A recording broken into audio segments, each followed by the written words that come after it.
Camarades, il y a 3 semaines que la grève dans les raffineries a commencé. Une grève des salariés face à un groupe qui a versé plus de 2 milliards d'avances de dividendes à ses actionnaires, qui a fait 5,8 milliards de bénéfices. Un groupe où le PDG s'est augmenté son propre salaire de 51% et qui, dans le même temps, dit à ses salariés « Non, nous n'avons pas de quoi augmenter les salaires. Non, nous n'avons pas de quoi rattraper l'inflation. » On leur aura tout fait aux grévistes des raffineries.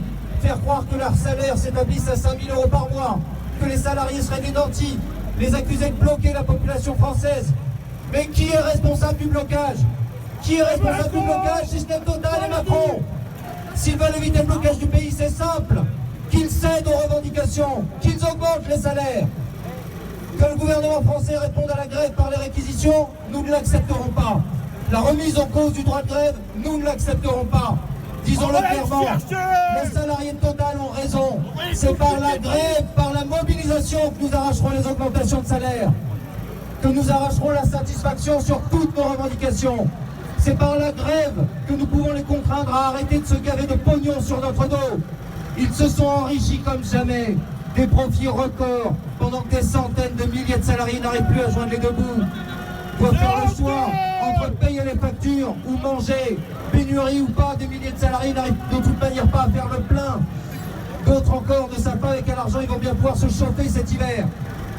On ne parle même pas là d'une amélioration du train de vie, juste de rattraper cette inflation démentielle qui va s'établir dans les quelques semaines qui nous séparent de la fin de l'année à plus de 10%. Une inflation qui tire sa source dans cette déréglementation effrénée, consubstantielle au capitalisme, dans la marche à la guerre dictée par les gouvernements au service des groupes capitalistes qui s'affrontent pour le contrôle du gaz. Et ils n'en ont rien à faire du sort de leur peuple.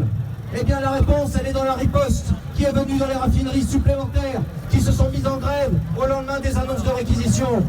Elle est dans la riposte qui est venue dans les centrales nucléaires, dans la grève aujourd'hui chez les cheminots, chez les enseignants, à Kuhn et Nagel, qui ont déjà décidé aujourd'hui de reconduire la grève demain.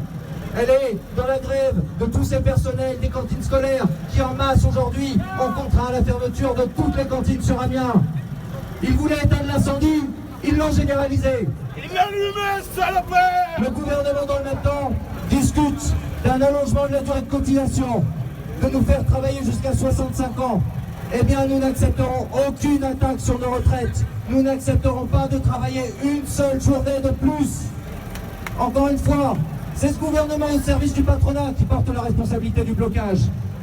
Ils veulent éviter le blocage du pays, qu'ils cèdent à nos revendications, tous en grève et en manifestation.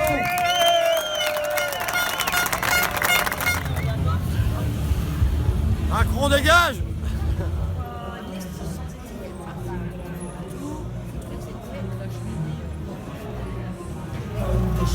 Chaque d'amour dans ce pays pour les lâcher entre un vent mort, tout entaché d'une âme impure. Je grave ces mots dans ton sillon. Allez chanter vos vieilles rengaines, vous esclavez de vos slogans, vous endormir sur vos prières pour que demain soit pire, pour que demain soit pire. Alors que jusqu'à présent, je pense que c'était pas